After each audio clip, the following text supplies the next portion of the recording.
I make terrible camera faces.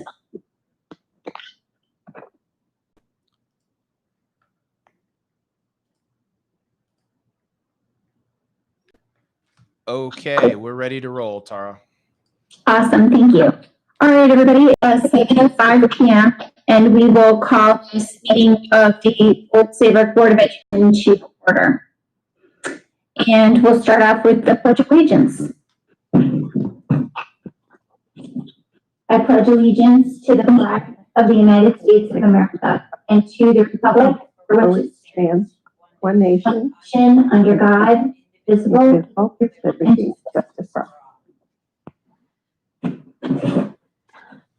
All right. So before we get started, I'm going to make a motion to make an addition to our agenda for the evening.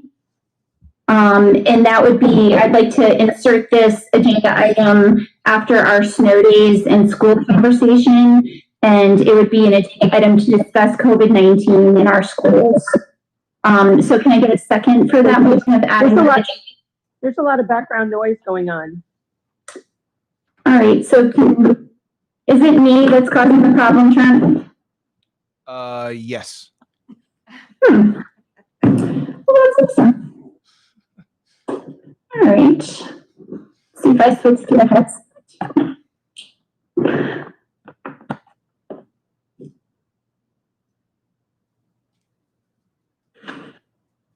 Is that any better?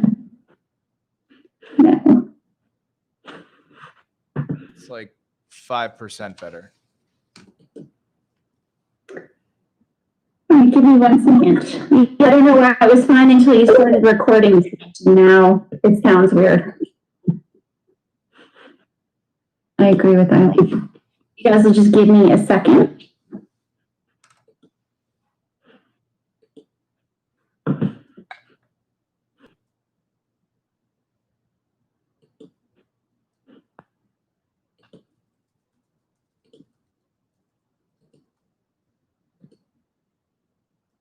How about that? Is it any better? Yeah. Are you sure? Yeah, that's better. I think so. Okay. So can you just repeat what you were going to say? Because it was muffled, yeah. Sure. So what I was asking, and of course I hear the feedback now too. I just want to hurt myself. You can hear it too, Karina?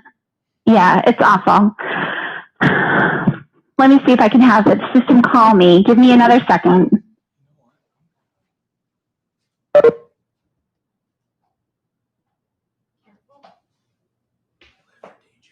Oh my gosh.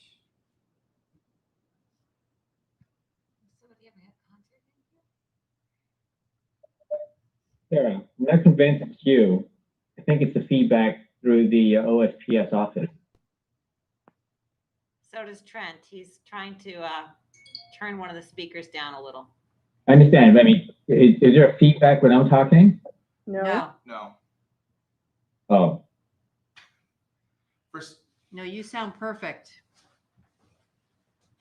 Tara, do you want to try again? I don't know why everybody's a little louder than normal, but for some reason Tara is just very, very loud, and I'm not sure why that's happening.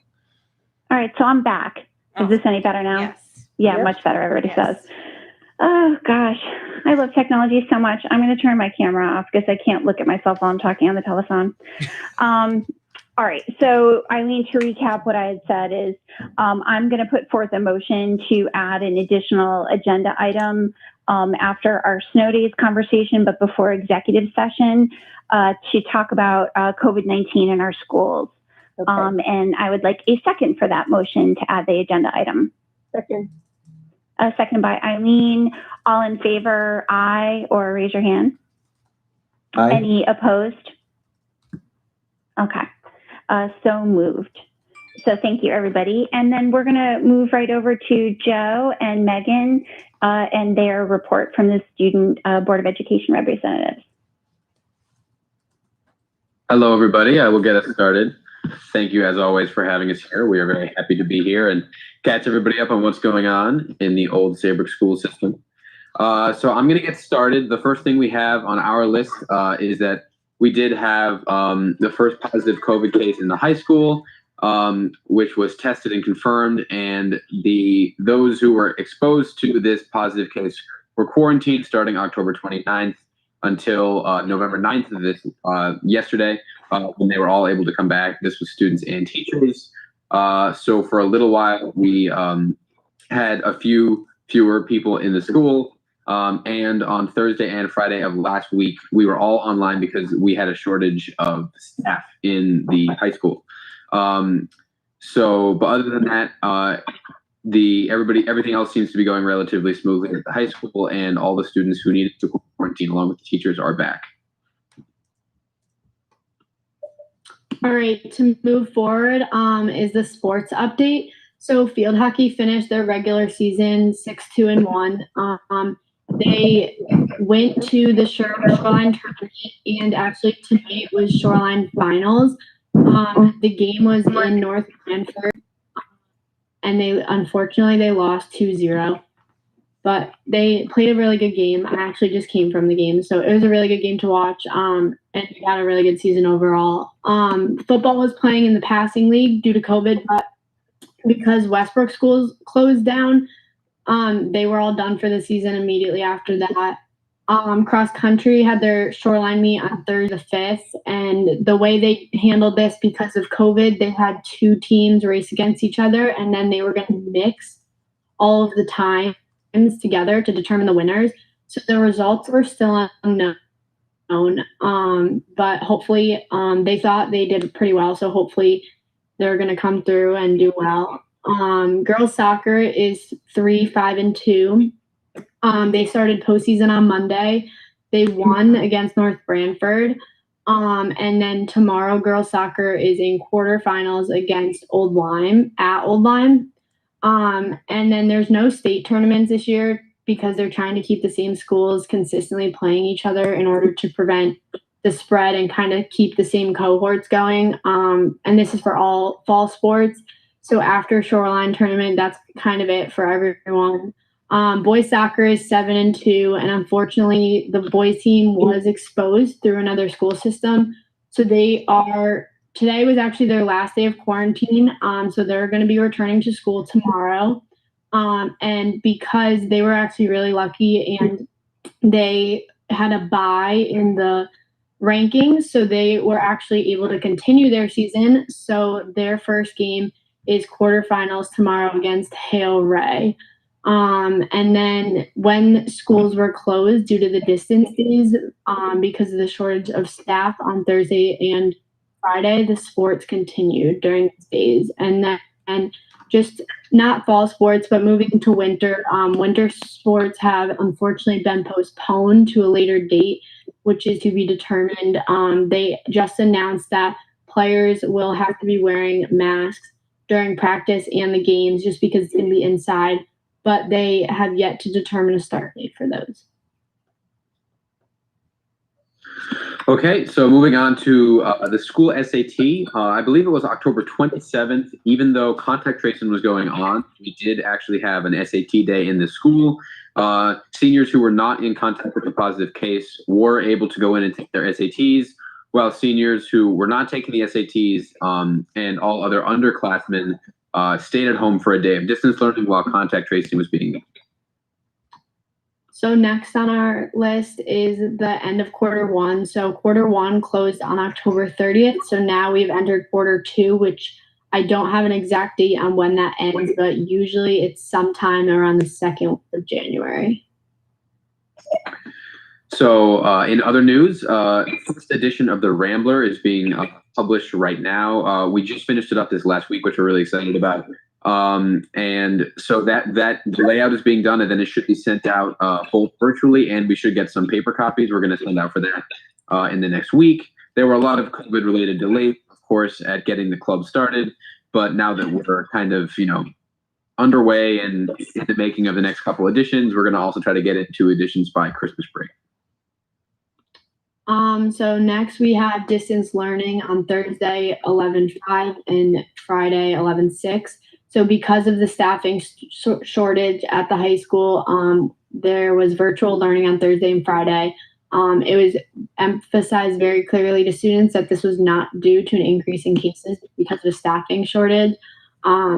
We were really short on staff. Like Mrs. Peruccio was staying for way too many classes. You know, she was the band sub, she was the office woman as the superintendent. So clearly, we were really short. But a lot of teachers are out of quarantine, so now we're back and everything's going well. So another thing we're excited about, the War of the Worlds, the Panic broadcast is going to be our radio play for the year, and that will be put on live on November 20th and 21st at 7 p.m. Some information that I have since we wrote this report is that the tickets can be bought on a website called Broadway On Demand. If you look up the War of the Worlds, the Panic broadcast, our school should come up as one of the options. Tickets are $9.99 per device. So the actors will be seen, but the emphasis will, of course, be put on the voice work because we're not actually doing any visual acting. And there are a number of interesting audio cues and some different voice work that we've been working on. So it should be pretty cool. And we're trying to get the word out there. So any support would be awesome. Last on our list, we had Spirit Week. So the high school ran Spirit Week, which they do every year. Usually this ends in field day, but obviously due to COVID, that was not able to happen. This year, Spirit Week was a success. Usually there is a better turnout and participation, but because there is no real prize this year, students didn't seem to find as much purpose in celebrating the week. The hope is that sometime in the spring we can do something similar to a field day or along the lines, at least something school spirit related. So hopefully there's going to be a chance for students to engage in a field day later in the year, and we can have a better spirit celebration and some rhyme pride. But that's the end of our report. So once again, thanks for having us, and we'd love to be here. So if I didn't Baker, I just have a question about Broadway On Demand, and then they're going to send you a link to Zoom when it's ready to be on air. Yes, I believe so. I am not the guru because this is my first time doing this. I do believe that that's how it's going to work. I have a poster that I can give to Mr. Gerbers that has a QR code on it that can be used to get to the website. But I was also told that you can just go to BroadwayOnDemand.com and then type in the name of the show, which is The War of the Worlds, the Panic broadcast. And amongst the shows that are going on, one of them should be ours. Again, I think that our director, Lenore, was having some issues getting our show on there. Not for any reason other than just the fact that it was being very slow. So I think that is something very recent, and I haven't actually gotten a chance to go try it yet. So I don't have any personal experience that I can draw upon, but I do believe that the QR code should work. And I have actually gone on the website and typed it in and seen what it should look like. So I think that's how it's going to work. And then then you actually just pay right there. Yep, you can use credit card information just like a normal online purchasing site. All right, so maybe Trent can send it to us. Sure. Actually, Joe, if you get that over to us, we'll get it up on our Facebook page, Twitter, and also we'll push it out to the staff and families. Okay, thank you. So tell Lenore about that. Thanks. So any other questions for our student representatives in regards to support? Nice report. Yeah, thank you. Joe, quick question in terms of the 20th and 21st for the War of the Worlds. Is the 21st a duplication? So it's two separate nights for the same production? Yes, it should be the same place. Are they taping it? Did you have a question? No. That's a question. Yeah, I didn't catch that, George. No, I was going to say, I thought Anya had said something about whether it's being taped or not. So I didn't know whether I don't think it would be, right? Because otherwise. Yeah, I don't think it's going to be taped. I think right. Just for copyright reasons. Right. But so I two questions. And I'll start with the comment again. I really appreciate both of you guys' reports, and I mentioned it in the past. Boy, I'm getting feedback now. Yeah. Sorry, you guys are our eyes and ears, the student body, and so really appreciate this.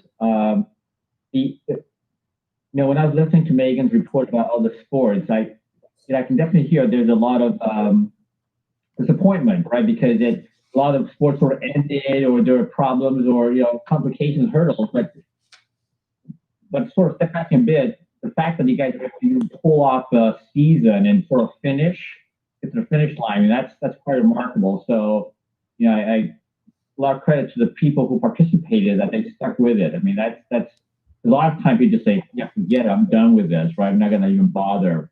And a little bit, and it showed a little bit in the Spirit Week, right? Because people are sort of losing the faith, or whatever, what the word is. But I'm glad to hear that at least the sports team finished strong. So I kudos to the group. A quick question about the SAT. Probably most of the people who take the SAT know that a lot of the colleges no longer they don't require the SAT anymore, especially during this time for entrance examination. And so, but I think the state is still using the SAT as a standardized testing endpoint. So I'm just wondering, do you get a sense of whether people going in doing this seriously? Because the numbers still do matter, maybe not for different endpoint, for the student, but whether they're just going in saying it's not important enough. I'm just trying to get a sense of how that went, because I think it will show a lot when we see this in the student evaluation for the district. So the school SAT, it was not required to take it because the state waived the requirement for this year, and because a lot of kids had already applied to schools without the test scores.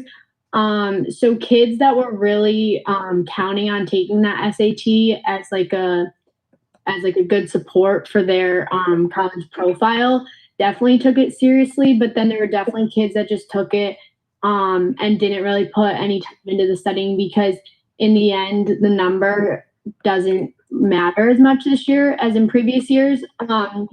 I know that there was an SAT offered in Old Lyme. They offered one in Madison. Like, there was different locations where you could go and take one on a Saturday. So a lot of kids had also done that. But the problem with those is the capacity was limited. So it was very, very hard to get a spot in those because of COVID.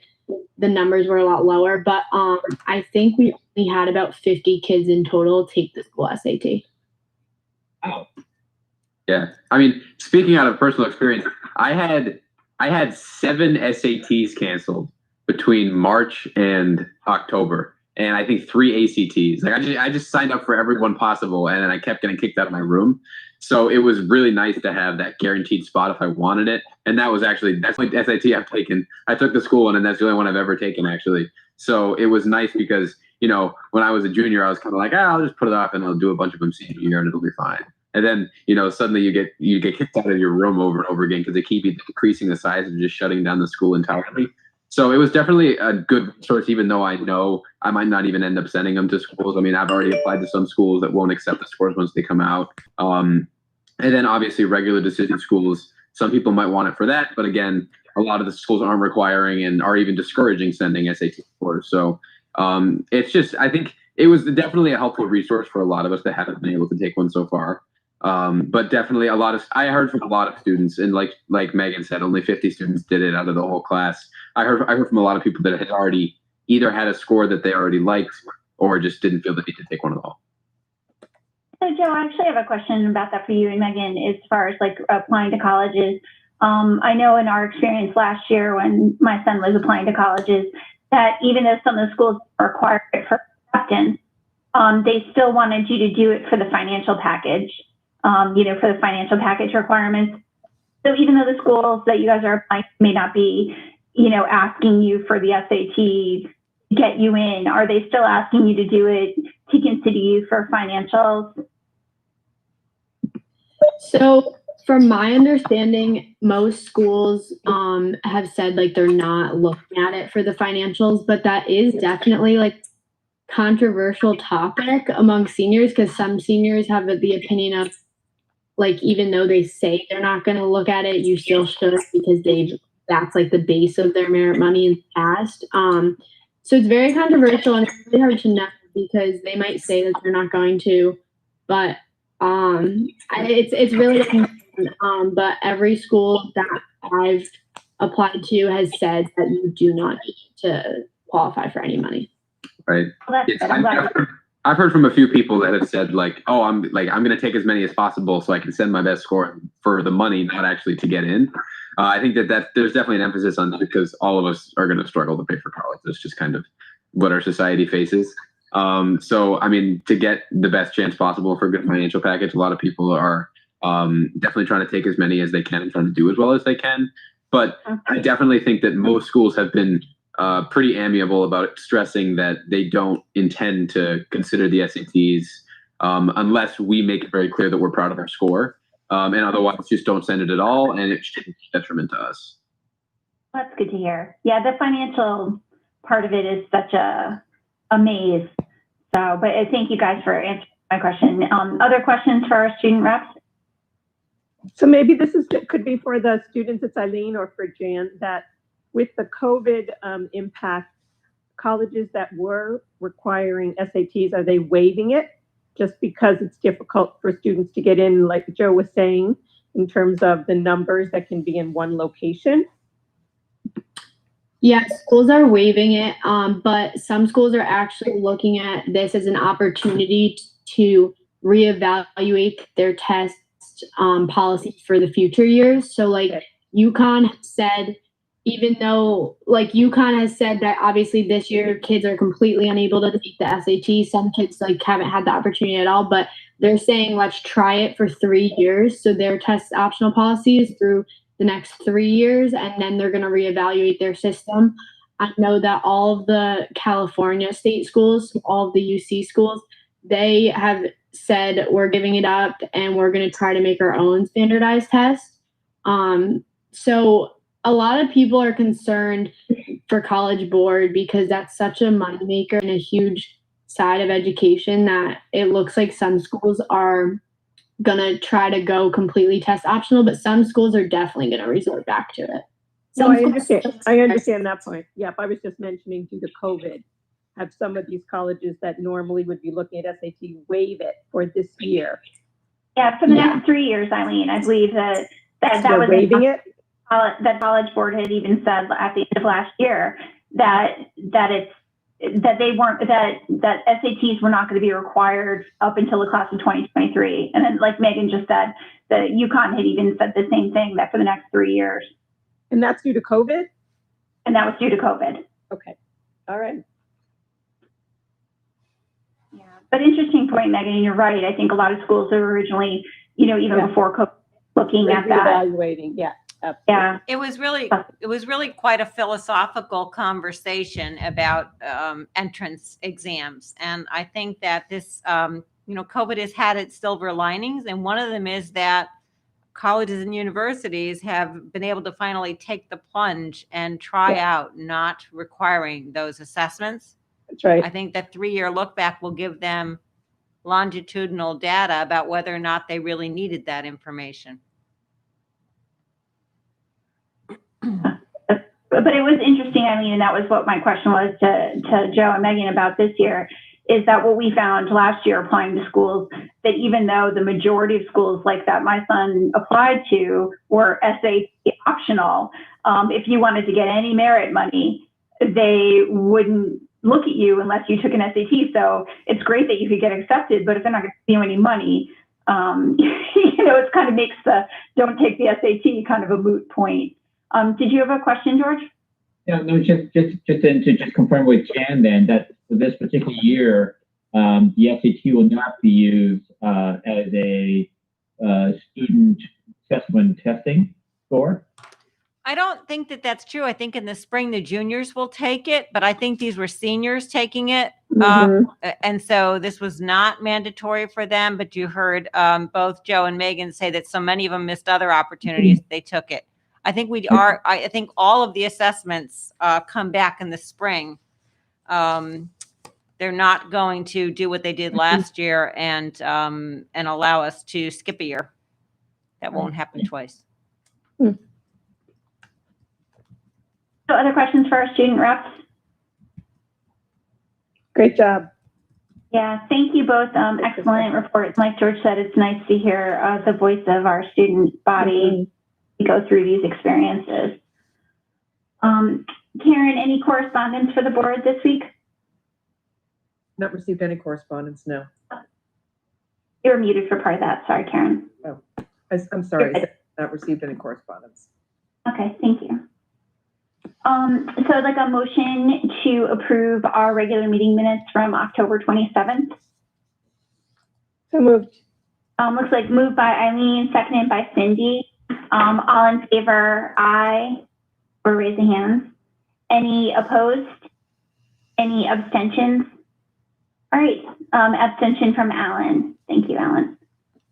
So moved. So moving along, food services presentation from Dan and Julie. Yes, so Mrs. Pendleton is going to lead this presentation this evening, but we had talked, I want to say back in the spring, about bringing some information to the Board of Education about our current food services program, the challenges that they have been facing up to this point, the challenges that COVID created for the program, and then on a lighter note, some of the revenue that has been created through some federal funds that have been added to food service programs for students, and then some of the staffing challenges that go along with it. We're doing this as part of a series. We are noticing a trend in food services and in expenses, overhead, and revenue that we think we want to keep you aware of, because we don't know if eventually it will lead to change.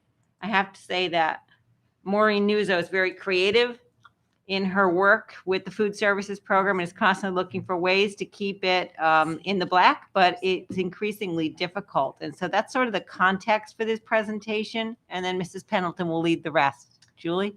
Can you see my screen? Can you see the presentation? Not yet, Julie. Okay.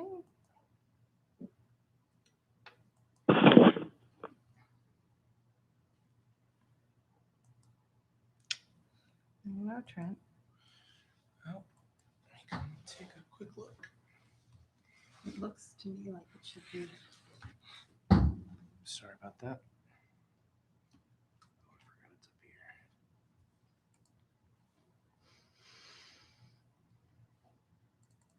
Sorry, I'm just gonna get this real quick.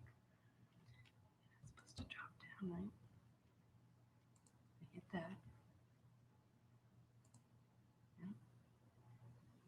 I don't know why it didn't work the first time. Okay. All right. Magic touch. Yep. There we go. Now we can see it. All right. Hit play from the beginning. It didn't work when I just Okay, hit it. ready? Yep. Here we go. All right. There we go. So, I wanted to start with a little bit of the history around this program. And for those of you, I would think most of you on the board, with the exception of maybe Karen and Eileen, know that this program started as a program that was outsourced with a private company. And somewhere around 2000, slightly before 2000, it became an in-house program. And it was run by a gentleman that really did a nice job of bringing things back into the system, used students from the culinary program back in the day when all of that was easily permissible and able to free students up to participate in food service. The program was floundering prior to that with about 19% participation. And we were able to serve things like coffee and French fries and bagels and all kinds of a la carte items that we no longer, under healthy food certification, can really serve to our students. The in-house program included catering, which you have heard about before, and that was catering. The catering component generated over $100,000 in revenue, and about 40% of that became profit annually. So that combined with an increase in participation once we brought the program in-house really helped to sustain this program and make it self-operating without any line item from the budget. Healthy food certification was mandated in 2010, and a lot of the a la carte items that we may have been able to serve in the past were no longer allowed. At that time, we made a decision to reduce those items and only produce full meals so that we could claim every meal that was served, because as you know, we work on a very small margin here, and without the state revenue, it's very difficult to sustain this program. Participation grew to about 35% with the changes that were just mentioned. And for the past 10 plus years, we've had steady participation and have supplemented the program with catering sales. Catering has become increasingly difficult to staff. And then, of course, that changed dramatically when COVID hit, because we weren't going to be catering and sending staff to homes and different places where we once were able to do that. So we haven't had any catering since March. So to give you an idea, we ended up, the state introduced something called the SSO, Seamless Summer Operation. It's a program that we haven't qualified for under normal circumstances because you have to have a particular free and reduced population to be able to become eligible to be a site to serve during the summertime. But using this same model, the state determined that they were going to allow districts to continue serving food while school was shut down. So that was our first experience with the summer seamless summer operation. And what I wanted to show you was you can see what we would get normally for a full pay student. For breakfast, we'd get 31 cents from the state, and for lunch we'd get 32 cents, reduced 154, and then free is 184 and 341. So then seamless summer allowed $1.84 and 341 for all meals. Didn't matter if it was free, reduced, or full pay. So all meals were able to be reimbursed by the state at those rates that are indicated there. So you can see, starting with our revenue through July of 1920, you can see that March, April, May, June, and July were significantly greater than we have been receiving under the normal reimbursement that we were getting prior to COVID. So that was a really big boost to help this program stay afloat over the last several months. But I think it's important to note, we received about $217,000 in income March through July, and our expenses were just over $100,000. However, it's important to understand that some of those expenses, we had food on hand, so we didn't have to buy as much food as we might normally have had to buy. And things such as electricity, our van costs, expenses to repair equipment, our liability insurance, workers' compensation, things of that sort are typically not included in the funds that we receive for food service. We did, in fact, pay unemployment benefits out of this income that was received, because we did have a number of employees who could not work and did not work during that period. So interestingly, the School Nutrition Association of Connecticut knows that many districts are struggling right now. And so I pulled together some of the survey questions, the responses to those survey questions. So there was about a third of the entire state of Connecticut that responded. So about 1/3 of the districts participated in this. And you can see most everybody has reported lower participation, anywhere from 15 to 90%, which is significant. 50% were at a loss or just breaking even prior to COVID. So you can see that if they didn't participate in the summer seamless operation, I'm sure their revenues are really, struggling right now. Losses range from $50,000 to $100,000 on average. And over almost 87% of all districts project a loss for this coming year. And it's primarily due to lack of participation. And that's another area that we really have been investigating as far as what that lack of participation is attributable to. So looking at just September and October, which are the first 2 months, you can easily see, and districts have reported as well around the surrounding districts, that in September, most districts were hybrid. So right off the bat, if you didn't go to school on Wednesdays, which most did not, that's a 20% loss. And then on the other 4 days, only half the number of students were in. So you can see just by virtue of the numbers that September was really extremely low as far as income to the program. October gave us a little bit better reading because we went full-time in October. So we at least have a bit of a benchmark now to use going forward.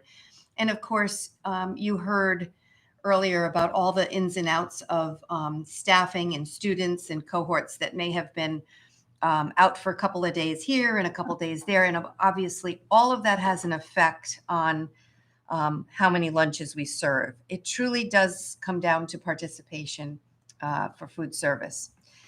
So as a result, we've looked at ways to mitigate some of these losses. We've had a lot of cooperation from our staff to provide meals and for families to pick those meals up if they're remote learning, or if someone has to quarantine, a family has to quarantine, someone can come by a couple days a week. We have meals that can be picked up. We've provided protein bundles for sports teams to take to games on game days.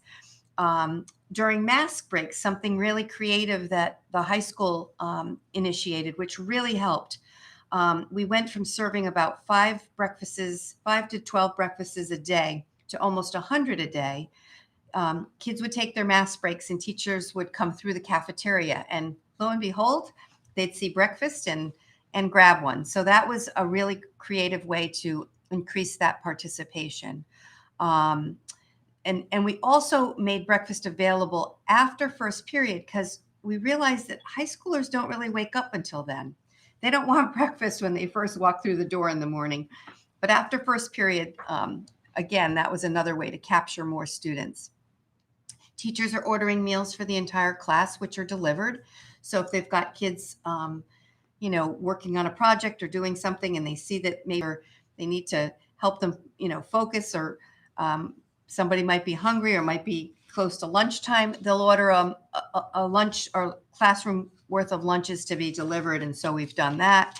And providing meals for students on the days, like we said, when school's canceled. So, those are just a few ways that I think have really helped participation overall. And obviously, we're going to continue to find creative ways to help serve students as long as we're in this very different time that we're facing. So I'm happy to answer specific questions if you have them. Julie, this Yes. is Karina. Can you hear me okay? I can. You had tremendous participation during the summer for meals. And, it was, I think, in the thousands of meals during the week, if I'm remembering the numbers correctly. So what I'm gathering is there was a significant drop off in the number of meals ordered once school started. I wondered, my understanding of the way lunches have to be ordered, it's the student has to go into their account and order the lunch or breakfast. And as a parent who wanted to take part in that program, that was a challenge for us because it's a hit or miss for the student to place the order. Like I couldn't place orders for them, even though I wanted them to be able to have meals at school. I think it's excellent that teachers are now able to place orders, but during the summer, nobody had to order meals. It started out that they did have to, but then it was open for anybody who wanted them. Can we not make it just available for students and thereby increase the revenue? Yes. So essentially, Karina, that is what we've done.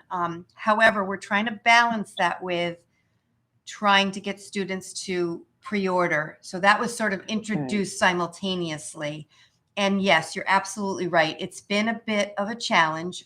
Trent has been a huge help, the IT department. And we're going to continue to look at how we can make that better and make it easier for students. So anybody who wants a meal, breakfast, lunch, they get it. We don't say, oh, you didn't order, you can't have one. Everyone gets served. And the teachers are letting the kids order like before, in the morning when they first come in. So we're looking for all of those ways to help them. So they're sort of marketing, pardon me, they're sort of marketing it to the kids to say, hey, does anybody want breakfast? Because we can get some for you. Right, exactly. Good. And that's what the mass breaks through the cafeteria have done, and bringing the lunches to classrooms and so forth. So we're trying to get the meals to anybody who needs them and wants them. Good. Thank you. But that's a great point, and I really appreciate the feedback because we've struggled with trying to get that off the ground, and hopefully we'll get a system that's going to be really easy for kids, as we move forward.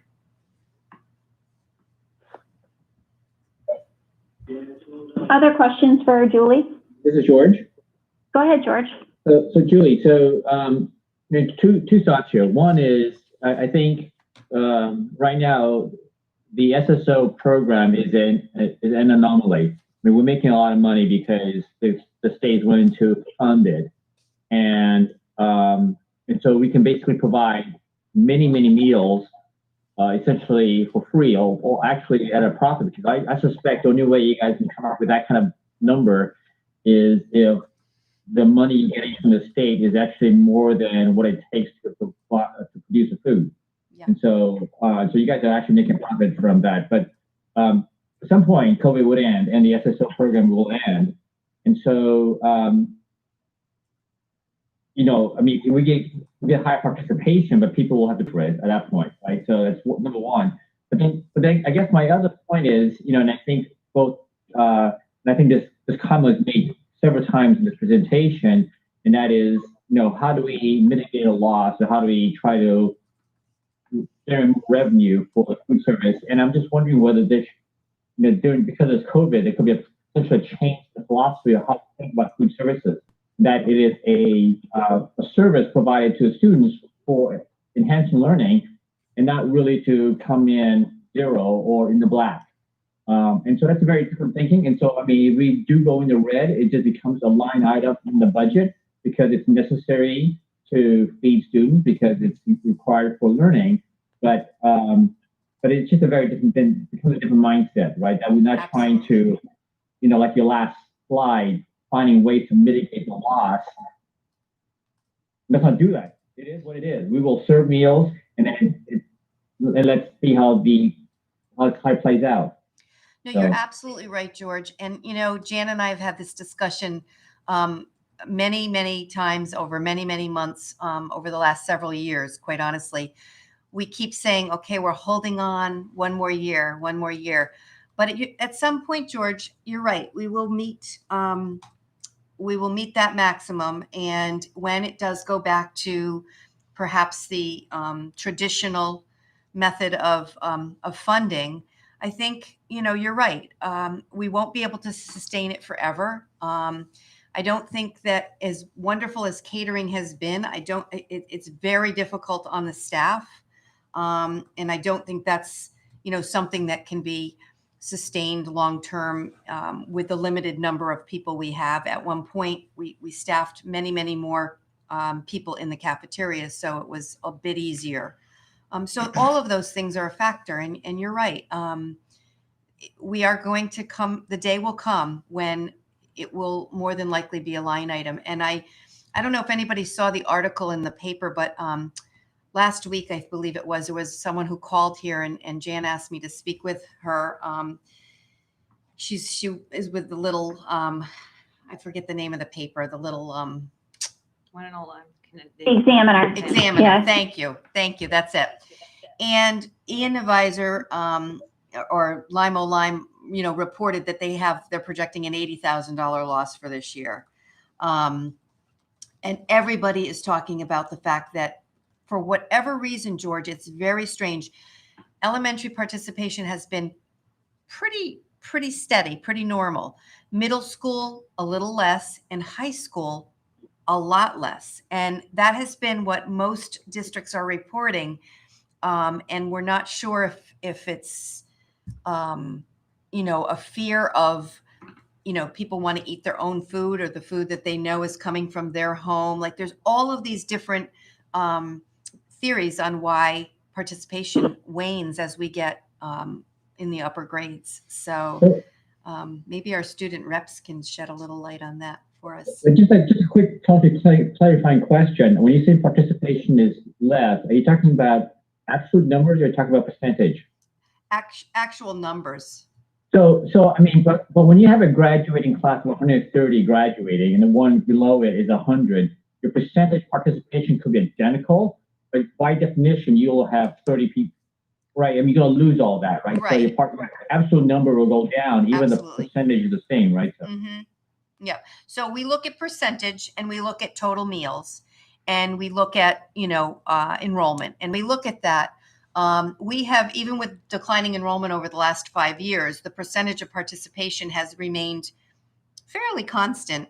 And, we see both declining this year, participation as well as numbers. And mind you, the food is free Yeah. this year. Yeah. Breakfast That's and the lunch. part we just don't get. Yeah. It's been a struggle for sure. And we're not alone. Not that makes us feel any better because, I know that, Maureen, our director, takes a lot of pride in trying to find what kids want and what they like. And she takes it very personally, and wants to do a good job. So it's she's out there. She's out there trying to find out what will make, high school and others want to eat regularly. Right. You can't give it away. Truly. Which it is very sad because she does put a lot of care into that program. So Julie, it's Eileen. I have a question for you. A nice presentation. Are students eating in their classrooms versus sitting, eating in the cafeteria in the Goodwin School? I believe everyone is pretty much going to the cafeteria to eat in groups. In groups, so they social distance there. Yes. And do you find that students are bringing in more of their own lunches this year?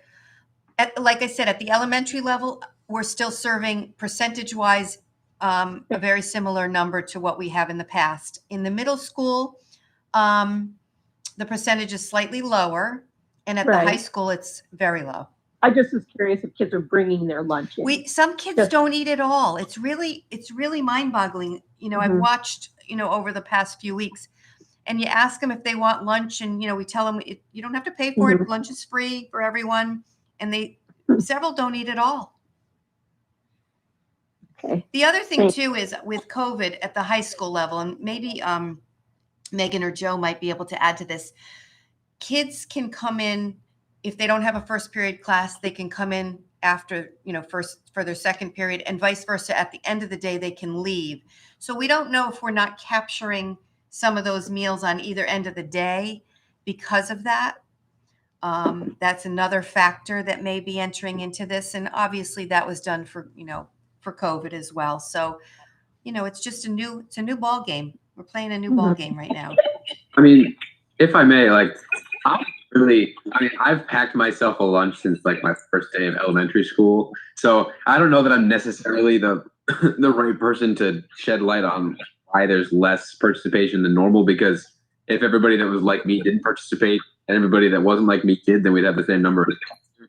But I mean, I think part of it is, I think that, to be completely honest, because high schoolers are pretty lazy, including me, I think that they might be a little bit daunted by the pre-order like requirement. Like they might just hear that that's what they have to do and just not even try. Or I think that there's probably definitely some population in the high school who is discouraged about having the food just for COVID reasons. I mean, that's kind of inevitable. And there's not really, I mean, I'm sure it's perfectly safe. I just think that there's kind of that constant fear of just kind of wanting to know what you're eating. Sure. I mean, maybe Megan can shed more light on this than me. I mean, that's kind of just my general sense, like the little bit of added complication with the pre-ordering online, and then the obvious COVID fear, and the fact that I feel like high schoolers just like don't eat sometimes and forget. So, but that's always been the case. So I'm not really sure what's made it worse this year. So what I can add to that is I'm similar to Joe. I've always brought a lunch, but actually, today at school, last night, for the first time all school year, I did do the lunch. My mom was talking about it and was like, you got to do it. So today I ate both breakfast and lunch at school. And it was good. Like I didn't see a problem with it. So I told like all my friends, I was like, guys, I just ate this because I feel like there's a huge stigma against school lunches. So I tried to spread the word today, and I already filled out my form for tomorrow. Oh, great, Megan. Thanks. You're great advertisement. But I also wanted to add, I think that a huge loss is the amount of kids that come in late. Because when you look at the form, if you like, there's no way to say if you come in late. Right. So it pretty much doesn't allow you to order it if you're coming in at 9 o'clock. And I come in at 9 on one day, and I know there's a bunch of kids that do. And then for lunch, if you have the third lunch wave and last period study hall, you can leave before you even go to lunch. So I definitely think that it's a huge hit because you miss a lot of kids. And I don't know if there's a way to allow those kids. I mean, I assume the kids that have study hall last period, they could pick it up before they left or something. But in the morning, I know that at every door, they have like the carts with the food on it. And I know that I think that's definitely helped the breakfast program because kids see it. And it's like, they obviously, if you order it, they have it out waiting for you. But they also, if you didn't order it, they give you the option to have it. So you can even go in, it's literally as you walk in and they say, do you want a whatever? If it's a bagel, do you want a bagel? Do you want yogurt? Like they offer that to you. So I think that's definitely helped, but at 9 o'clock, they don't have that. So I think that that's definitely a huge loss. But I think other than that, I think participation has increased a little bit, but I think that they're doing the best that they can and they're advertising it well. But I think the biggest issue is there's just like a stigma around school lunch. Yeah.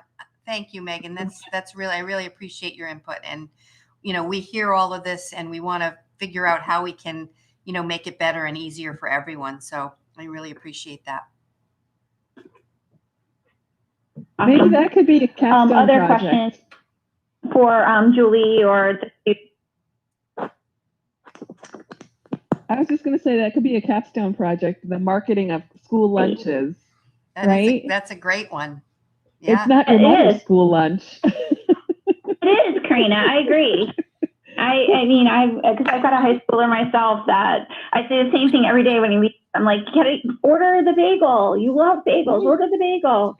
And I do have to say though, just anecdotally, I do see the kids leaving with the lunch bags and stuff, and I'm glad to see it. Like take the lunch, eat. Yeah, right. Yeah, and we are I'm glad Megan brought that up because we are also going to have lunches available at the end of the day and for weekends, so that if kids want to take shelf-stable stuff home, we'll have that available as well. So, like I said, we're looking at all possibilities, trying to find, every way we can to reach out to kids. That's great. I think we'll see a spike in profits after Megan's advertising today. I think you're right. Yeah, Joe, you're gonna have to get on, man. Megan's broadcasting. You're gonna have to get on the marketing part of this for us. It's a mandate kind of thing. We slide it into the War of the Worlds presentation. Yeah.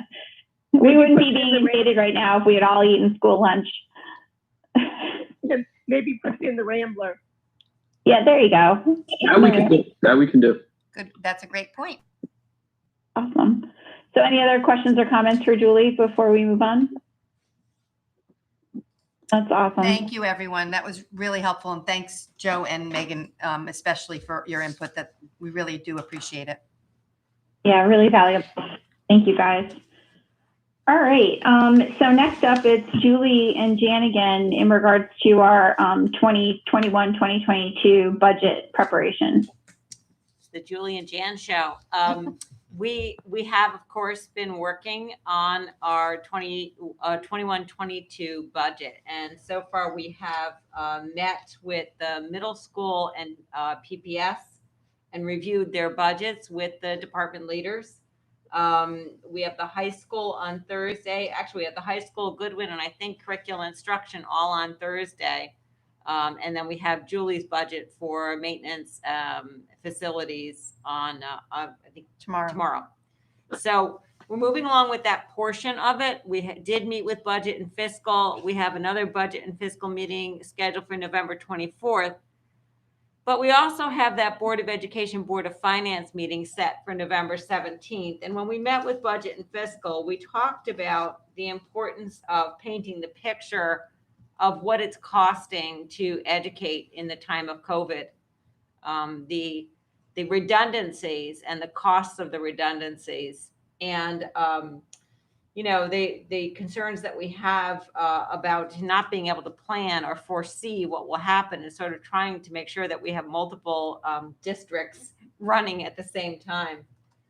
We also want to make sure we state that $1.2 million was returned to the town in the spring. And some of that money, as you know, was put aside for the board in a sinking fund on that side of the town, in the hopes that we won't need it, but if we do need it, it's there. So at this time, I'll ask Mrs. Pendleton just to talk a little bit about how the budgets are looking overall. As I said, it's fairly early in the process. We haven't met with anybody else but those two groups yet, but all of the teacher input has happened. And I have to say, if I were to characterize one thing so far in both the budgets we've looked at, the administrators did a great job of reviewing them really carefully.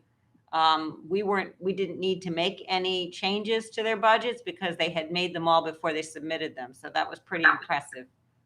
Julie? Yeah, no, I think, Jan, you covered pretty much a lot of what we've seen so far. I think that we're hopeful that there'll be some constants, if you will, in the budget, that we hope that some of our line items will be relatively stable this coming year. That's our goal, certainly. And we do have 2 contracts that are going to be up for negotiations. So that will be, an area of unknown as well.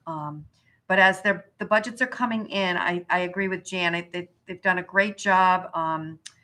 I think we've had to think about things quite differently this year than we have in other years. And a lot of the numbers that I know I worked on, particularly for, utilities and things like that, very hard to project because we had such an unusual spring. And you would be amazed at how that affects some of the overhead costs significantly. So more to come for sure. And we're beginning to hone in on some of the particulars that we'll be able to share with you very shortly. So it's work in progress. Any thoughts for us as we prepare for the meeting with the combined meeting with the Board of Education, Board of Finance on November 17th at 6 p.m. As I said, budget and fiscal was great and talked about making sure we tell the story, making sure the details of the complexities of this year are clear, making sure also that we tell the story of how we don't have a strategic plan really to budget for. That's a first time in a very long time because we're in the process of writing next year's strategic plan. And it happens to be during the same year where we have a very unusual year, a year and a half actually, to draw from. So, Jan and Julie, just a quick logistical question about the meeting on the 17th. Is that an actual meeting of the Board of Finance that we are joining, or is that simply a joint meeting that we're hosting? It's their meeting, I correct? think it's their meeting, yes. Okay. Yeah. I was just curious. Any questions or comments for Julie and Jan as we prepare to go into budget season? George, go ahead. And you're on mute. There you go. Am I still on mute? Nope, I can hear you now. So just a comment in terms of the presentation next Tuesday, I guess, to the Board of Finance. And yeah, I agree with everything you said in terms of giving them a heads up in terms of the cost of education these days. But I'm just wondering, are they expecting some sort of a sense of where the 2021-22 budget will end up? Or read the tea leaves, or oh my gosh, my feedback is horrible. No, I don't think so, George. Typically this meeting, we skipped it last year. There wasn't, I don't think there was any desire to have it on the Board of Finance side. But typically we use this meeting to get a sense of any concerns that they have while we are still early on in the process and can have a discussion with Budget and Fiscal Committee about that. So I expect that we're going to do a short presentation on the unusual year we're in, the unusual expenses, or perhaps even the revenue. I'm sure they're going to want to know about the revenue we receive from the state and what we're doing with that money, how we're using it. And then just talk about the questions that will linger as we move into next year. Try to get a sense from them. And sometimes they've come forward with questions. Other times they've been silent. Just to get a sense of what is it on their minds, what is it that they're looking for, and what do they have concerns about? I guess I'm just wondering if, once you make the presentation about the cost of educating during COVID, whether there'll be this almost a panic type question of saying, okay, do you guys have a sense of whether next year's budget will be considerably higher than anything we've seen in the past few years? Even though at this point we're not prepared at all to answer that question. That hasn't happened in the past, but I suppose that it could. Right. And I think we have to be honest and say we see additional expenses some places and we see some savings in some places, and we can probably talk in general terms about where those will be. Mm-hmm.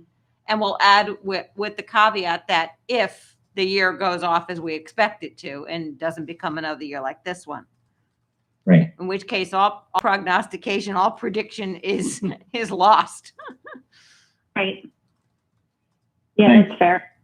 Other questions for Jan and Julie? So Jan, it's Eileen. So we normally have a joint meeting with the Board of Finance. So this is not, as somebody asked, it's not, we're listening in, but we're not participating. No, we are participating. We did this. We've done it in various ways. Sometimes they've joined our meeting. We've had a special meeting. Yeah. But it's and I'll double check with Chairman LeMay, but I do believe this is either a special meeting of both groups or it's their meeting. I'll double check that. That's okay. I just wanted to make sure that, because we always do it every year, we do have a joint meeting with them. Yep. So this is that, Eileen. Okay, perfect. Other questions or comments?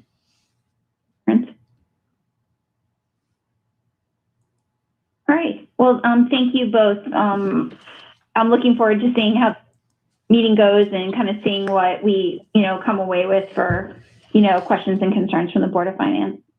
I'm glad they made time to include us in a meeting. All right.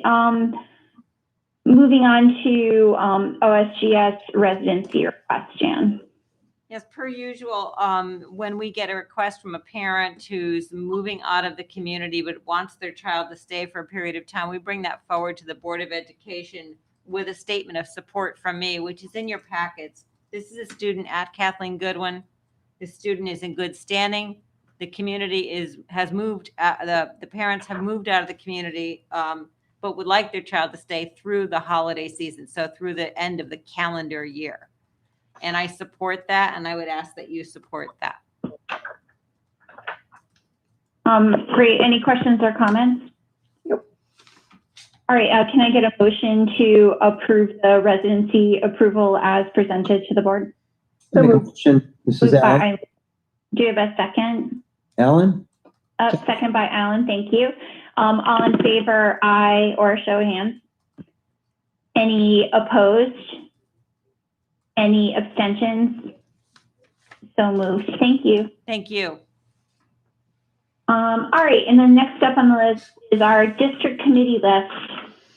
Yeah, this is which just for is- your information. We share this with you, we share this with staff, and we share the minutes of all district level meetings with staff and with you, just to keep everyone informed so that no work is getting done and not trickling out to everybody else who might need to know about it. We just wanted you to be aware of this. There is a new committee this year, and of course that committee is our strategic plan guiding coalition. But otherwise, I think you've seen these lists before. Please let me know if you have questions.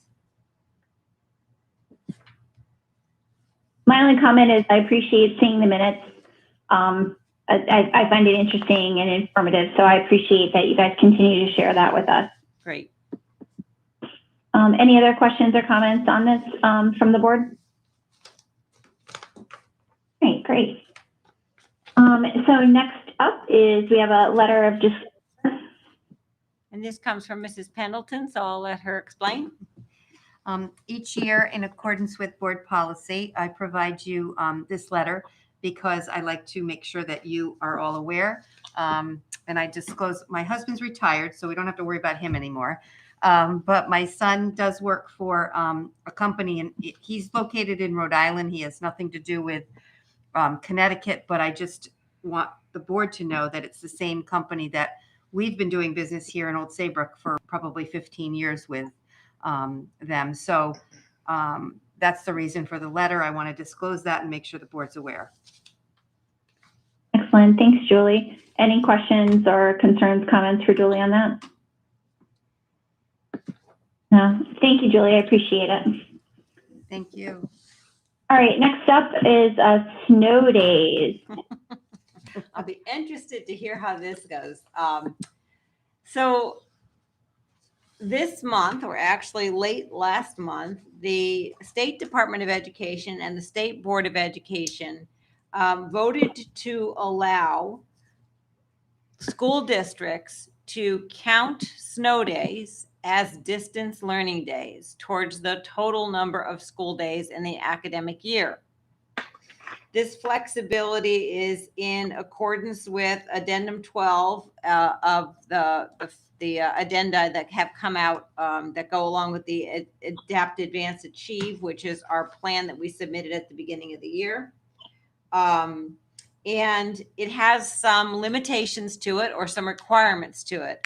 But the discussion tonight is whether or not I get just a sense from you about how you feel about taking advantage of that flexibility. There are probably some things that I want to review with you first to help you understand that we would have to keep all staff employed in order to be able to count the day. So that means, paraeducators, secretaries. It does not mean that we don't bring teachers or staff in. We could if we chose to, if the weather was not horrible. We have brought 12-month employees in to work in the offices on snowy days. Sometimes the weather's too bad and we don't. So that would be a flexibility that would be allowed. It also, they would recommend that the closure be made the night before in order to allow teachers and students to plan for the school day. It would have to be consistent with our distance learning model, which I don't think is going to be any problem. You heard Megan talk earlier about being closed for a few days. And what I heard from everybody was the transition to distance learning was pretty smooth because we've all certainly had an opportunity to practice it.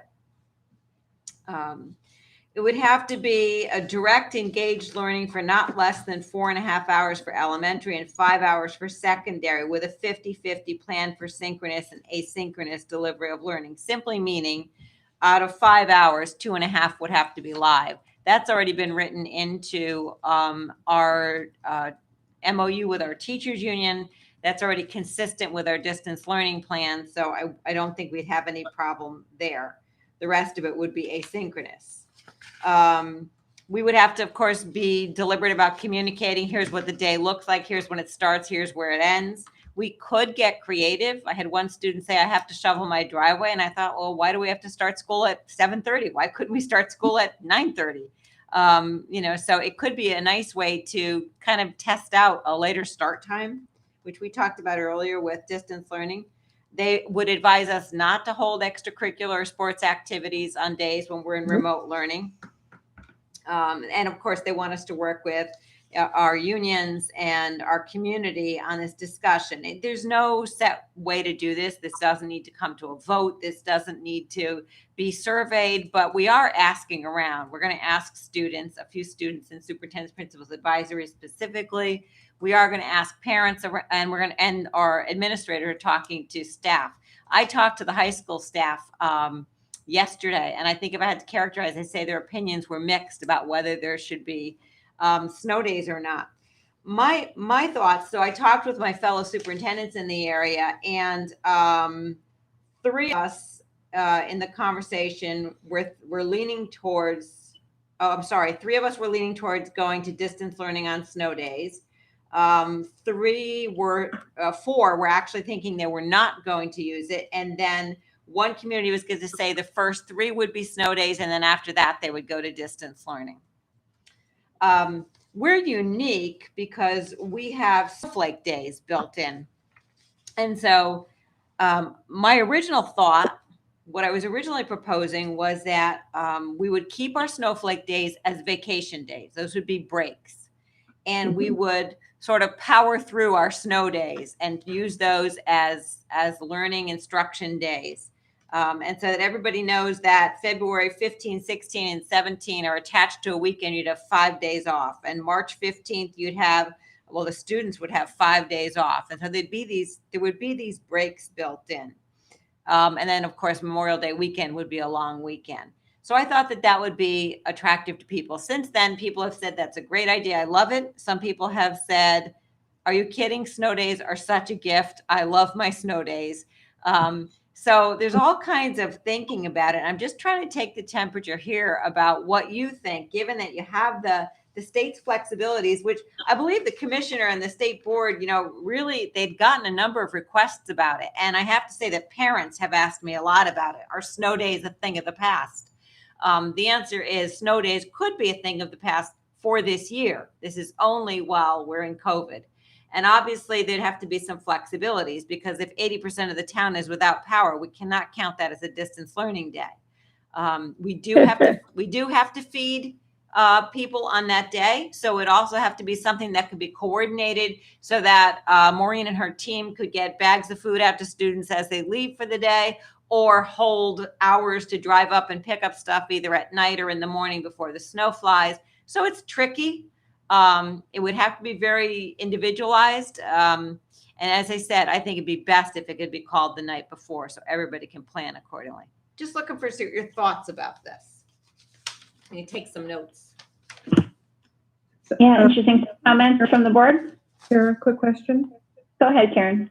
So from my recollection, it seemed when I had kids in the schools, which has been quite a while at this point, that you typically had to call snow days in the morning. I remember getting those 4 a.m. calls or whatever they were. So is this the requirement to call it the night before? Do you think it's going to impact you one way or the other? Well, it's not a requirement so much as I think a desired situation. And honestly, yes, I think I'd be more inclined to call it, figuring it's going to count as a day anyway. We can keep learning anyway. We know how to do this. I think I'd be more inclined to be less conservative, because as you know, I get up at 3 a.m. on a snow day, and I start. Last thing I do is the news at night, and then I get up really early and start waiting for the snowflakes and looking at the weather reports and all. And, you often do get better information. Like, this is New England after all. So, but but really what I'm worried about there is not counting the day, am I keeping people home when it's going to be sunny and gorgeous? And of course, then you know how foolish you feel. Yeah. So this would sort of be handled the way you handled the recent pivot to distance learning in support of the staff shortage, is that it would just be, you'd notify parents that it would be a distance learning day in effect, right? Am I interpreting that correctly? Yeah, I think so. Yeah. Yeah. It's funny. I go back and forth on it, but it seems like a reasonable thing, at least to me, especially, boy, I personally hate it when that phone rings at 5 o'clock in the morning. It scares me like right out of my mind, even though I know it's going to ring, it still scares me. So if I could avoid the 5 o'clock in the morning phone call, and then my text, and then that definitely would be, I think it would be nice to be able to plan ahead. That's, to me, what makes it attractive. Other questions or comments? I agree with you, Tara. And then I think there's also that added bonus that if it does become a distance learning day in lieu of a day off, a true snow day, I think kids would be much more, they really want to get out of school at the end of the year earlier, right? Because if you're going to be home anyway for a snow day, I think the payoff is getting out earlier in June. I see Megan nodding. I just think that's really a driver.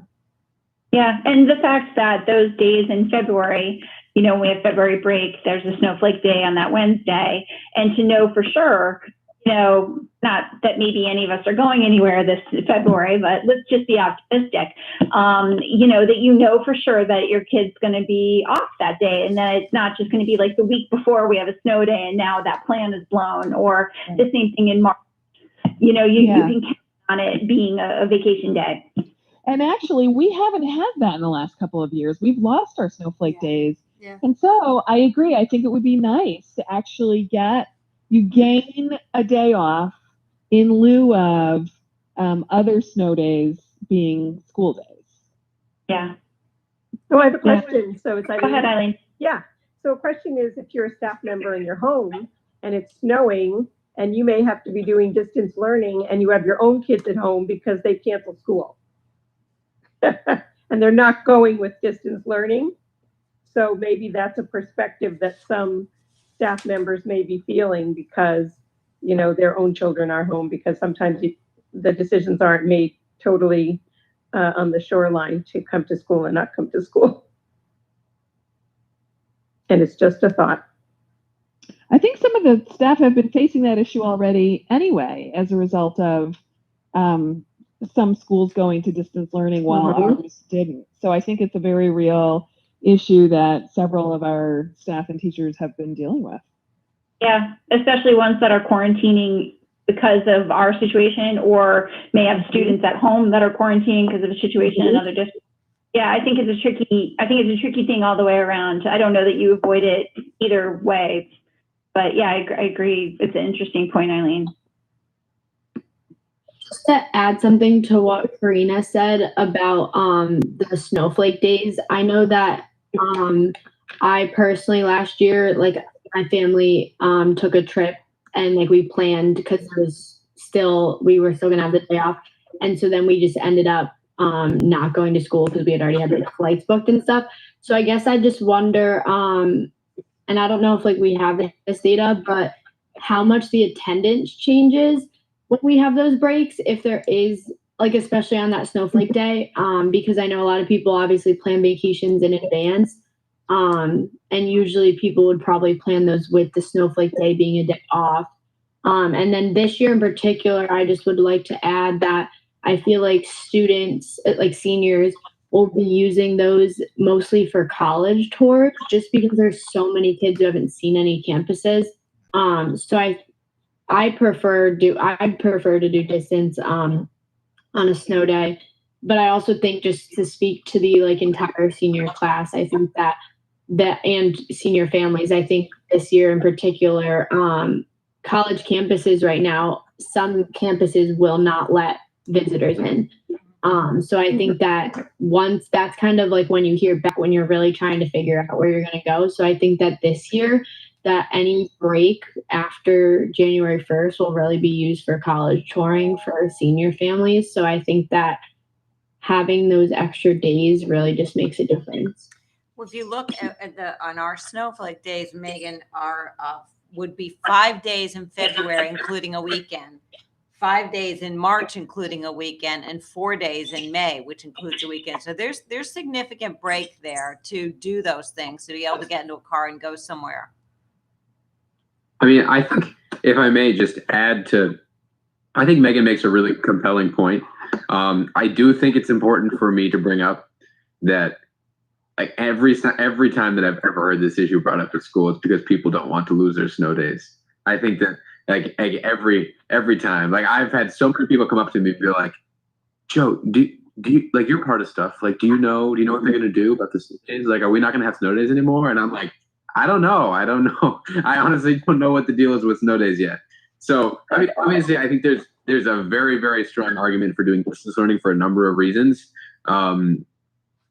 But I mean, and I'm sure there are definitely the students out there that are like, yeah, it's a good idea to get out earlier for summer. Like Megan was talking about, a lot of seniors and juniors even need to go see these schools once they're open.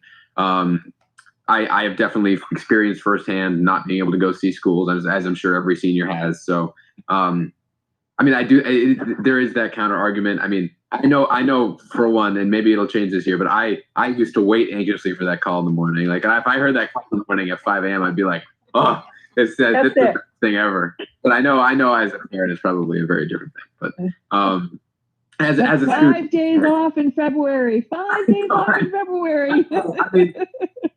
So, I mean, I just felt like I should bring that up. But I think there's a very strong argument for at least doing some distance learning to some extent, or for some number of days.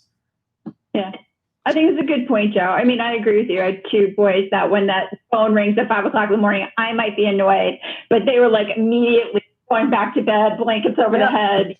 Don't talk to me till tomorrow. Yeah. So yeah, I agree with you. But I do think, Jan, that the polling the parents and polling the students is a great idea. It sounds like the board's probably same thing, kind of evenly.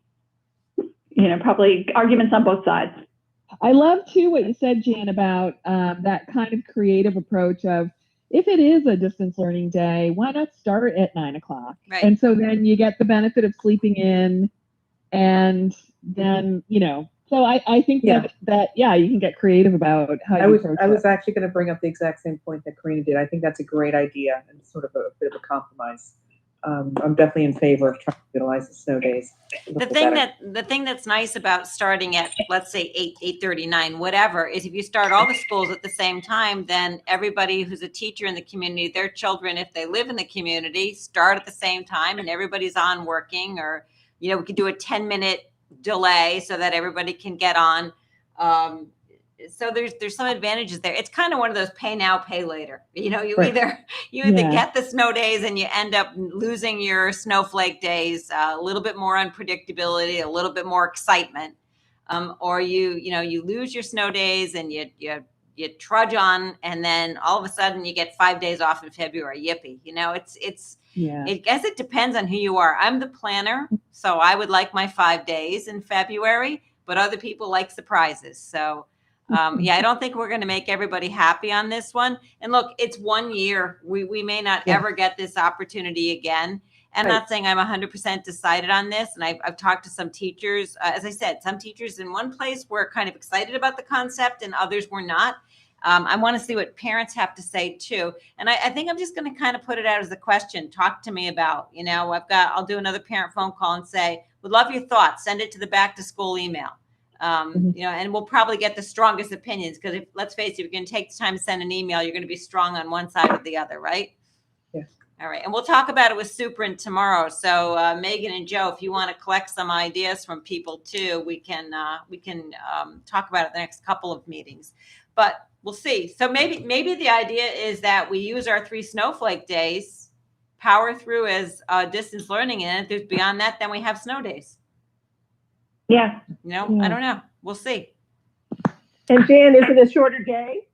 Well, we could do a shorter day. They actually took out the 180-day limit for the year, and they also took out the 900 hours. Now, we did not reduce our total number of days. We stayed with 180, but we could say it's a 2/3 day, right? It can be any length day we want, because we don't have a transportation issue.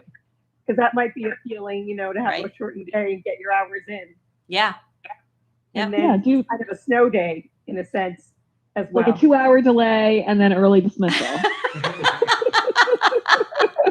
And lunch. Don't forget lunch. That's right. And for lunch. Yeah, What to love about that? You could do that. Yeah, I mean, we'd have to. the kids will like it. We'd have to work with the staff on that, but I could conceive of a 9 to 2:30 or an 8:30 to 2:30 or whatever. It would be shortened, slightly shortened, but you don't have passing periods. You don't have, you get a very different schedule. So how much it would actually be shortened, as long as we can reach that state goal of the 4.5 hours and the 5 hours, I think we'd be good. That might be appealing. Okay, thank you for your thoughts. Great. Well, keep us posted on that, Jan. I'll be interested to see how that turns out. And I appreciate everybody's kind of commenting on that. So we're going to move on. And before I do, I just want to point out to Megan and Joe, it's 8:30. So you can feel free to stick around if you like, or you can feel free to drop. We've got one topic before we're going to go to executive session anyway. And in executive session, we'll ask you to drop at that point. So it's entirely up to the two of you if you want to stay on. Obviously, we're happy to have you, but I know you guys have jobs like school to do. I might go do my calculus homework, but I appreciate it to be here. Thank you, everybody. Bye. Thank Thank you. you, guys. See you tomorrow. Thanks for the patient. We really appreciate it. Have a good night. All right, so we're going to move on to the topic that we added at the beginning of the meeting, talking about COVID and, kind of our school year and how things are going. I know at the last meeting I made such a point of saying, got to get away from focusing on COVID updates. But I do think that there's been some, some changes in the communities around us and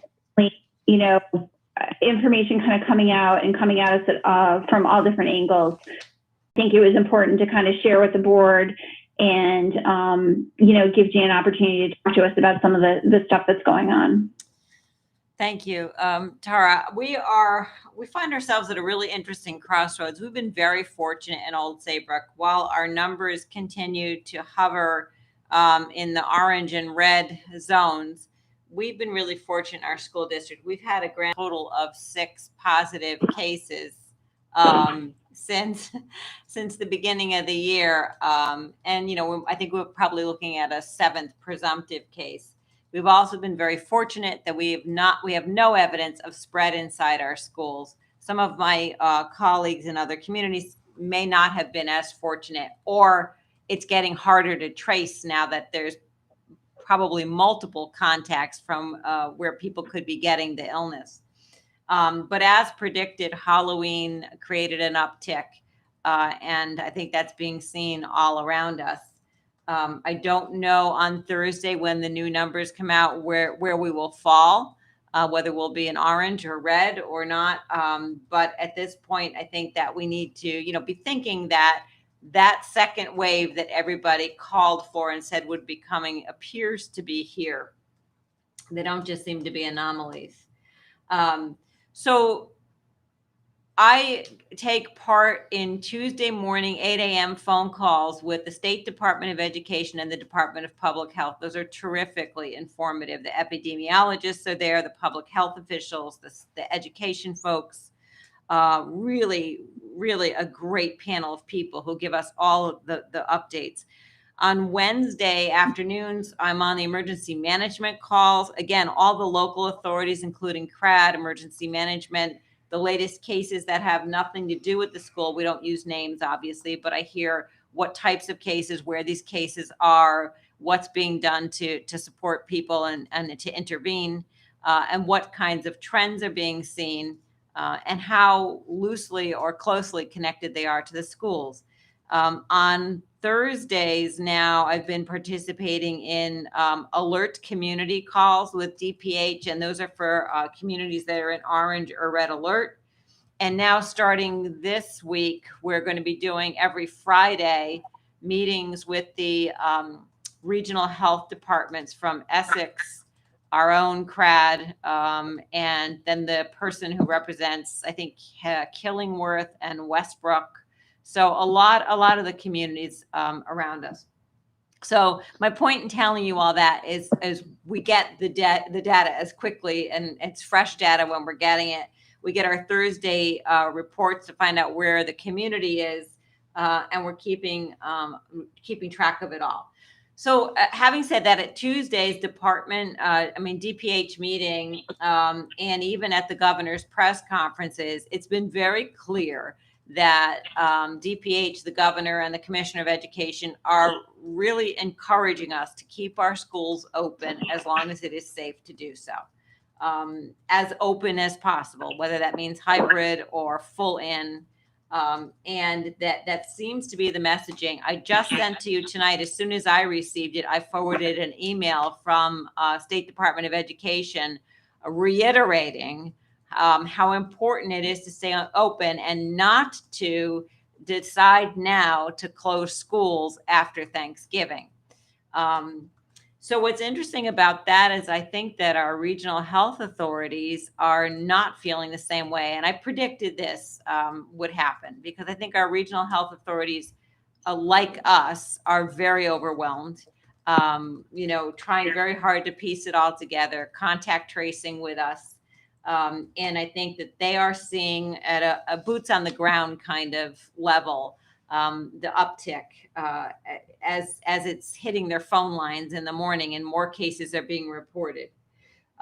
So we have these two, once again, somewhat opposing opinions, both of which are citing data about, one is citing data about the importance of education, the low transmission rate in schools. And then at a more local level, they're citing the significant trends and upticks in cases and even in hospitalization, which is a secondary consideration. So what I wanted to talk to you tonight about is I'd love to get some thoughts from you about moving forward. Up to this point, other than the decision to open in hybrid, which was really more about making sure that I could build the confidence of the students, faculty, staff, and parents that we could do this, and we proved that we could do this. We have really made all of our decisions based on the medical data. And now increasingly it's made on the medical data and on the mitigating that we can do to keep our staff in place, because when we can't keep staff in place, the superintendent plays secretary. Or worse than that. I mean, that was easy. I mean, I shouldn't even say it. I say that jokingly, but so many people are helping out and giving up their, planning time and doing jobs that they weren't hired to do, and really incredible teamwork and support. It's really that part is kind of in a strange way fun. But it is going to reach a point where we can't sustain that. That's going to happen periodically. That's just the way it's going to be. So, I think that what I heard today from the regional health authorities is these are my words, not theirs, but what I'm hearing from them is it's not sustainable. We're seeing cases go up. This isn't for our area, but one person said, 17 at a time. Each of the schools was asked, each of the superintendents was asked, kind of weigh in, what are we thinking right now? The terms used were that, things are increasing at an alarming rate. And I even, one of the regional health authority officials said, if any community goes to red, we should go to hybrid at least. And probably at this point, important to make sure that we all know what I'm talking about as far as the red, yellow, and orange goes. So Trent, if you could pull up the COVID one, not the addendum 4, the state one. So we can show that to everybody. Not addendum 4? Not addendum 4, the other one. Yes, that one, the COVID town map. All right, scroll down, please. So you can see this shows Old Saybrook in orange. And what that means is that there are 10 to 14 cases per 100,000. So that's new cases over a 2-week period. When we get to red, it would be 15 cases per 100,000 over a 2-week period. So currently we're in orange. That may change again. If you could scroll down a little bit more, Trent, we'll look at some other data. Keep going.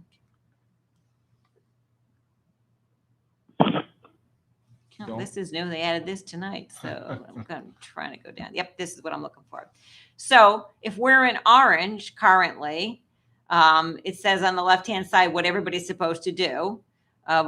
Individuals are supposed to avoid larger events, limit time with non-family members. And if we could scroll down to schools, it says that schools should, pre-K through 12 schools, second to the bottom, maximize spacing, mask wearing, ventilation, and hygiene to support in-person learning. So this is the municipal chart of yellow, orange, red. And when you're in orange, as I said, it's 10 to 14 per 100,000 over 2 weeks. So now if we can go to addendum 4, now you're going to see that unfortunately, they're using the same colors for schools, but they're using different standards. Nothing's easy, right? So when we're in orange in schools, the 14-day average, that's 10 to less than 25 cases. So higher by 11 cases, and you're still in orange in your school districts, but you'd be in red for the community. So that's been very hard to message and very hard to explain to people that it's not the same. Yes, it's the same 3 colors, but it's not the same standards. It's been explained to us that because schools have been so successful in mitigating exposure, that they feel very comfortable allowing us to stay in even with higher numbers. As a matter of fact, when you get to red, they're saying less in-person learning, but not necessarily no in-person learning. So first of all, does anyone have any questions on these charts?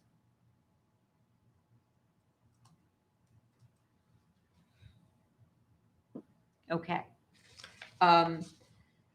So right now in our region, the people who are on the phone call today, this is obviously not scientific. One community near us is considering going to distance learning. They're teetering between orange and red for the municipal, using the municipal numbers. Another one is in hybrid for their high school and all in person through grade 8. Another one just closed and will remain closed as a district through November 30th, but that had more to do with, the number of cases they were seeing. They are bringing in their some of their special education service students who need additional services. We are the only community who is on the phone today that's all in right now. And then there was another one where they moved to they're closed this week and moving to a hybrid next week. I'm not sure if that's the whole district or not. So we started off all on the same page. Most of us started in hybrid, moved on to in-person, and then some of us got hit harder by cases and are struggling now to find out, are they, when they contact trace, when you contact trace back to a person has been exposed in multiple settings at home, perhaps at school, perhaps at a meeting or an event, kind of gets harder to figure out who patient 0 is. We haven't run into that yet, thankfully. But if we do end up closing at any point, we could talk about staying open for certain students with special programming. We would still have to provide food. We could talk about modifying the school day, much as we just did for the snow days. And we could talk about, a different kind of hybrid, a hybrid for a certain group of students. Is it hybrid for the high school? So all of those things are in play. This is the giant snow day game that we're playing. But this time the parameters are even wider, because there are so many options. So earlier today that we were talking with the regional health authorities about whether or not it was valuable to just close schools after Thanksgiving. Mostly their concern is college students coming home. I will admit we have already heard stories of people saying we're going to keep our son or daughter home because older sibling came home and were concerned about what we're seeing with symptoms. So there's been a little bit of that. We also have had some additional people remove their children to learn remotely over the last few days. So I think that the anxiety is rising. Again, I just need to say it for any public who might be listening. We have not seen transmission in our schools. We've been able to contact trace back elsewhere. And when we've had a positive case, fortunately, we have not had transmission yet. And I hope that that continues to be true. I attribute that to the mask wearing, the shields on desks, the hand washing and hand sanitizing, social distancing, and all the work that's being done by teachers and other staff members to keep kids safe. It's not perfect. When you have little ones running around, I was over at Goodwin for most of the day yesterday and out on the playground. Little ones will be much closer to each other than 6 feet. But I will tell you that they're also incredibly good about keeping their masks on. And that was my observation. So we're doing better inside our schools than I think most entities, most organizations can say they're able to do. And I think that these two different charts reflect that. However, I am worried that we're going to get to a point where we could end up becoming the spreaders rather than the containment areas. And I have no scientific evidence of that other than what Dr. Carter said when this whole thing came to pass back in March, which is that schools can become spreaders. They did during the pandemic of 1918. That did have an impact on their community. But I don't think in 1918 they pulled out the masks and the plexiglass shields the way we did. And the gloves and all the other things that we're doing. So I think we're doing a great job, and that we is not just Old Saybrook. I mean, education in general is doing a great job in this state of keeping people safe. But I don't know how long we'll be able to do that. And I don't know when staff will reach a critical point and we won't be able to sustain it. I would like to get to Thanksgiving, definitely. That would make me very happy to get there. I would say, though, if we talk about a closing either after Thanksgiving or after the winter holiday break, I think you're talking about a significant closing. I don't think, given how trends are going, that we'd be talking about a week or two. If we decided to close for 2 weeks after Thanksgiving in sort of a everyone quarantine concept, makes no sense because you're a week and a half out from the holiday break then. And then it's another 2 weeks after Thanksgiving. So there was one community on the news this morning saying that they wanted to close for Thanksgiving and stay closed through the Martin Luther King Day holiday, which makes sense when you do the math and count 14 days from New Year's. I think that's probably why we all got that email this afternoon, because clearly the governor's office, the State Department, and even DPH are encouraging us, strongly encouraging us. I think it was a very strongly worded statement not to do that. So there you have it. I think you have the whole picture, rather long-winded, but a way of giving you the context for where we find ourselves right now as a school district. So it's kind of the opposite of the snow day conversation, Jan. It's, whether you want to rip the Band-Aid off and choose times and give people kind of advance warning, or whether you want to try very hard to stay open as long as you can until it's simply not sustainable due to staffing issues or what have you. But so I'll open it up though to questions and comments at this point. This is Karina. I do have to compliment Jan and the rest of the administration and how they've been able to manage thus far. I've been very, very impressed with your nimbleness of being able to really, and what I don't know the science behind whether it's through contact tracing or how you're able to say, okay, these 30 people need to stay home, these 13 people need to quarantine. I think it's been remarkable to be able to not just wantonly shut down the system. As I've seen other districts just close down so frequently, and I think it is very much a yo-yo effect on the students. So I applaud you. I know it's no easy feat, but you've really done a remarkable job at navigating the challenges. And I do think it's important that none of it has been spread through the schools. I think being in school is important for students. I think that there's a connection that nourishes their social emotional well-being. So I'm an advocate of sticking to it as long as we can, because I think that people's behaviors will not change, right? We know that whatever's going on in the community that's contributing to spread, I have a feeling that those behaviors will continue regardless of whether they keep their home from school or not. Mhm. And so it seems like, yeah, the safe place is school because all the right things are happening there. And even though people may keep their kids home from school, those kids are probably going to go out in the community and do whatever they do. But I think that I certainly appreciate the work that's gone into maintaining the continuity with our schooling and hope that that continues. Thank you. Yeah, good comments. Thank you. I will- Other questions or comments for Jan? Yes, it's Cindy. How are you? I'm also a pretty big advocate of sticking it out with the kids as long as we possibly can because I think that's best for them. I'm in a school, so I'm living it too.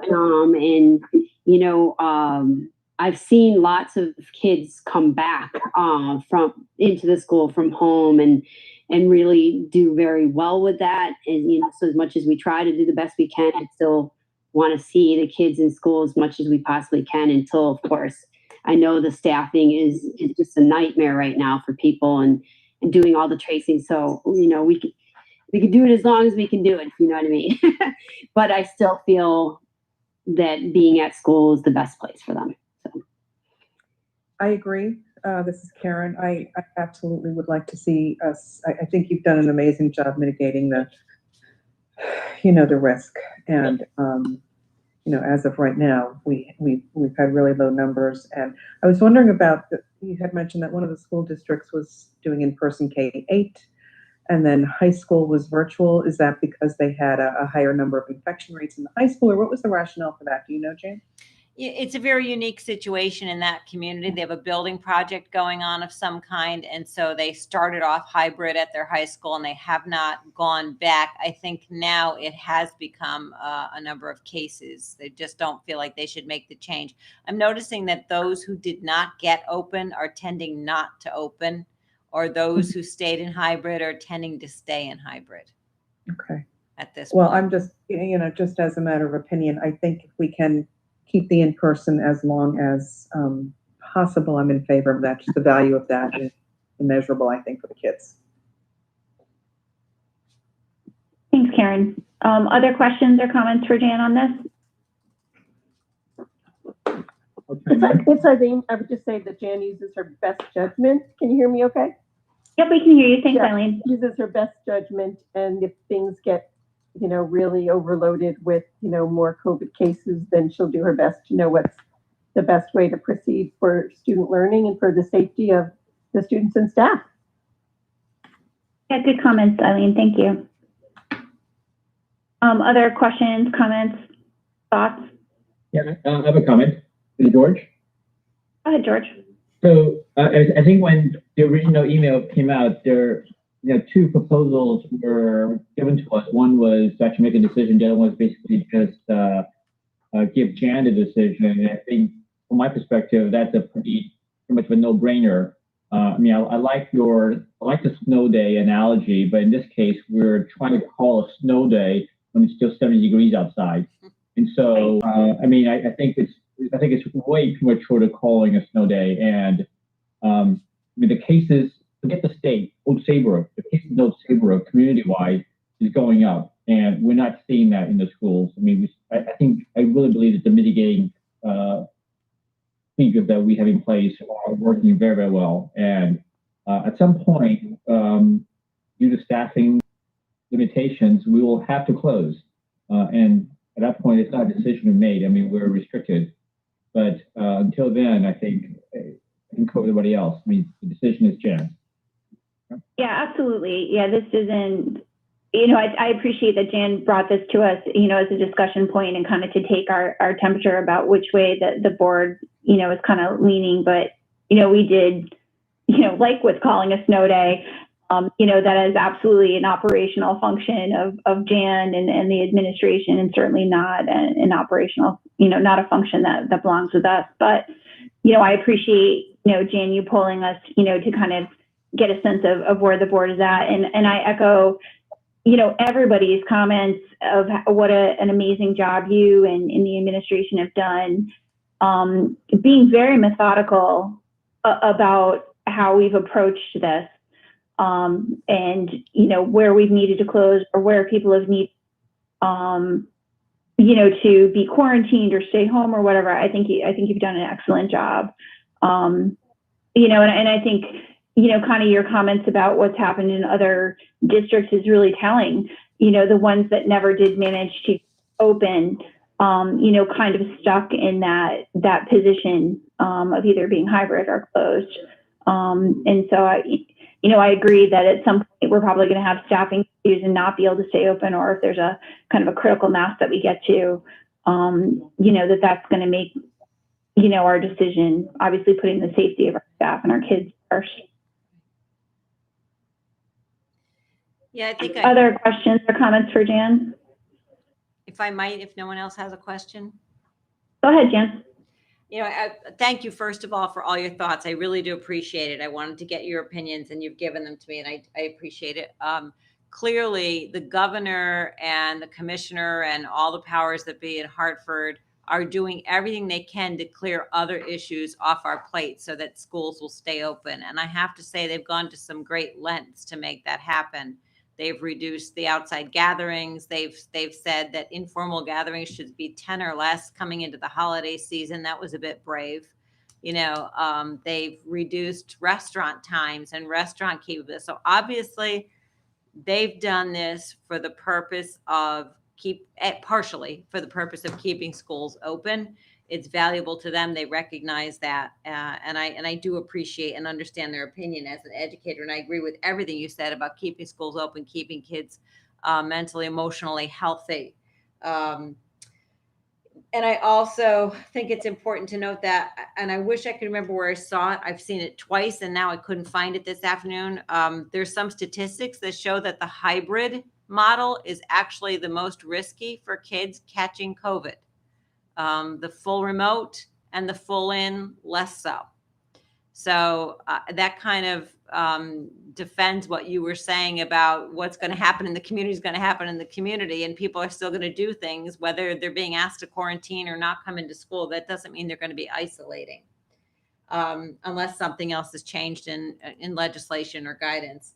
And then you're right. What we'll have to do, it won't just be medical safety we're talking about. It will be supervision safety, because if districts around us start closing and people start having to stay home to be with children who have no daycare and no schooling, the federal law would allow them to stay home. And we may at that point need to make a decision that isn't about health and well-being. It's about supervision. So thank you very much for your input. Much appreciated. Happy to answer any questions you have now or in the future. Any other questions or comments from the board? No, I just want to say, Jan, thank you so much for keeping us in the loop, every path that you take, so that we're just aware and can support you. Thank you, Eileen. I appreciate that. Thank you all for your support. I do appreciate it very much. Makes it easier to do this work. Yeah, thank you, Jan, for excellent communication, through this whole thing, certainly with the board and, with the community at large. And I know we all appreciate having, being able to make some input here. So if there's no other further comments or questions, we'll move on from this discussion. And at this point, we're going to enter into executive session as we've got an MOU to discuss. And so I'll ask at this point for a motion to enter into executive session. And include us, Julie and Jan.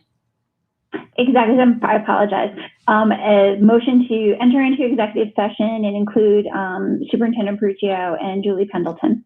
So moved. Moved by Eileen, and do we have a second? Seconded by Karen. All in favor, aye. And a show of hands. Any opposed? Any abstentions? Okay, so moved. And so Trent, if you can stop our live stream, I'd appreciate it. Just give me 1 second. Thanks. And then Jan, let us know when you're ready.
Okie doke. All right, so it's 9:32 p.m. and we are coming out of executive session and returning to open session. And at this time, I'd like to ask for a motion from the board to authorize the chairman to sign the video camera MOU with any clerical changes on behalf of the board. So moved. Moved by Eileen. Do we have a second? Seconded by Cindy. All in There the transportation MOU, or does that not matter? I think transportation video MOU with any needed clerical changes. Okay. All right, so we had a motion made by Eileen, seconded by Cindy. All in favor, aye. Aye. Show of hands. Any opposed? Any abstentions? All right, so moved. Thank you. So last up on the agenda, just some reminders. As mentioned earlier, we have a joint meeting with the Board of Finance on November 17th at 6 p.m. There is a Budget and Fiscal Committee meeting on the 24th of November at 6 p.m. We have a regular meeting currently scheduled for the 24th at 7 p.m. Another Budget and Fiscal meeting on December 8th. And it says a regular board meeting on December 7th. Is that right? Yeah, those are usually one. That doesn't sound right to me. Doesn't sound right. It's actually, it's the 8th, not the 7th. It should be the 8th. Yeah. All right, so That's a correction on typo. the Board of Ed meeting. Yep, on the Board of Ed meeting. Okay, thank you. And with that, I'd look for a motion to adjourn. So moved. Moved by Eileen. Do we have a second? Somebody wave. Cindy, seconded by Cindy. All in favor, aye. Aye. No opposed. All right, everybody. Thank you very much for your participation and joining this evening, and have a great night. Thank you, everyone. Thanks so much. Stay healthy. You too. Yes.